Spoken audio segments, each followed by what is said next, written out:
My name is Ryan Parker with Parker Home Renovations in New Braunfels, Texas. Today I'm going to teach you how to hire a contractor, a plumber, a painter, or an electrician.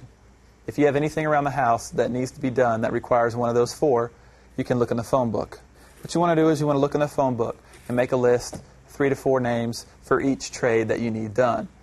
What you'll want to do is you'll want to call each one of these names and ask them for references.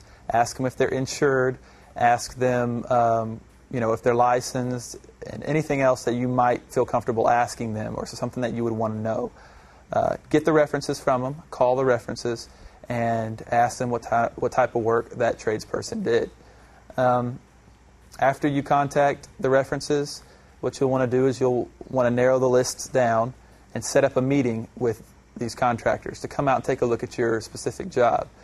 Once they look at your job, you'll want to get them to turn in estimates to you, signed estimates, and then once you finally focus in on one contractor that you feel comfortable with, then you can get them to fill out a contract.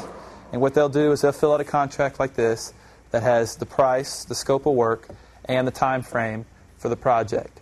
And they'll sign at the bottom, and you'll sign at the bottom. And what this contract does, it'll protect you as the, employer or hiree, and then it'll also protect the contractor in his cases also. If you have any other questions, you can contact me at parkerhomerenovations.com.